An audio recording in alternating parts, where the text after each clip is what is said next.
Wait, but how can an issue like sexual harassment be complicated? It isn't! Don't sexually harass!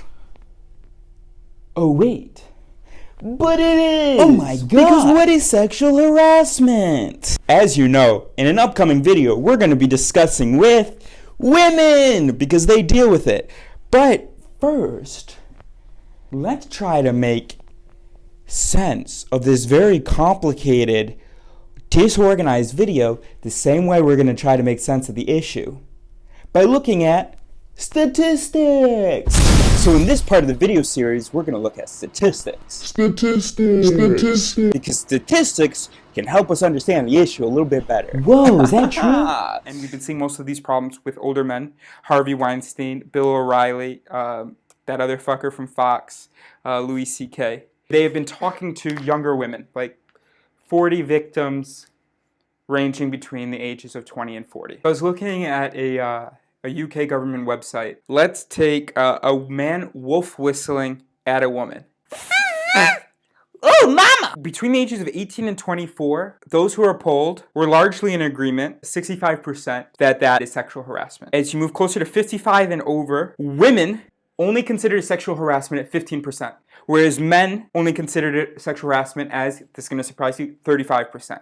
So there's a huge generational difference for a man wolf whistling at a woman. For women, when you compare the age groups 18 to 24 and then 55 and over, you see a difference of 50 percentage points. That means that when Harvey Weinstein was growing up and when he talks to his friends, his female friends, there are certain expectations that he learns about how to behave and how to interact. And then he applies those to a whole nother demographic, younger women. Well, it makes it complicated finding where the evil is. Personally, I would argue that the evil is with the whole system that has made this permissive for older people of both genders, because it actually can be destructive. Anyway, so you go to this source and you'll see that there are a whole bunch of graphs. For instance, a man winking at a woman, a man commenting on a woman's attractiveness directly to her, a man asking a woman out for a drink. Younger people find it less appropriate, far less appropriate than older people. There are similar statistics for putting your hand on someone's lower back.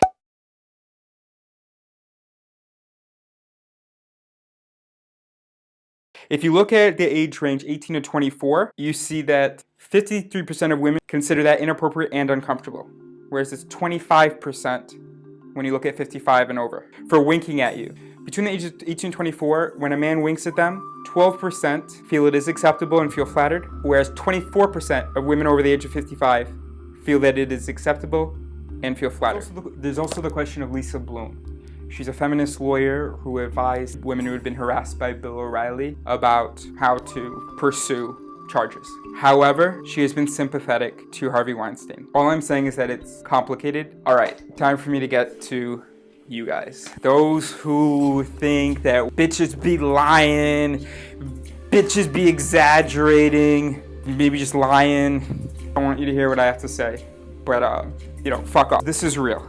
Harassment is also a natural man thing. It doesn't make it okay. We have a tendency to, when we see a beautiful woman, to want to find out what to do next in order to couple with her, whether that be emotionally or sexually. It was a lot easier in the 18th and 19th century when you live in a nice farm village, and then also tracing all the way back to our ancestors living in tribes. Naturally, let's say there's 100 guys, 100 women in the right age range. We got to start picking partners. And I'm not going to cross any lines. I'm not going to bother the person too much. First of all, if I bother a woman, she will be comfortable telling me, because we all live in the same tribe, in the same rural community as we move forward in history. But in the city, well, now there's no shame. And I'm also not aware of how many other people are doing this to her on a daily basis. It's natural, but you have to realize that because of the different environment, it's far more, to put it mildly, and inconvenient, and to put it frankly,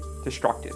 So I need you to be a man, be a human, and realize that the world is bigger than our natural instincts.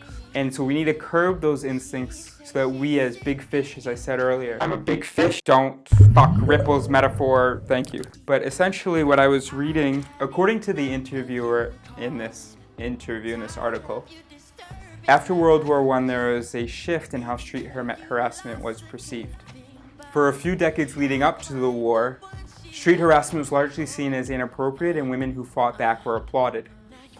As we move forward in time, there's a shift to where women were seen as being flirtatious or asking for attention just because they weren't accompanied by a man. The interviewee, whose name is Estelle Friedman, explains that as we moved more and more into the cities, men felt no shame in just hollering at every woman that walks by. For instance, I have a coworker who in July, when she went on break from my job, which is a shoe store, she would leave wearing her coat. She comes back. Another female coworker of mine asked her, "Aren't you hot?" She says, "If I don't wear this, 3 guys are gonna try to stop me on the way to the grocery store." I didn't really appreciate how much of a problem it was until my coworker made that comment last summer.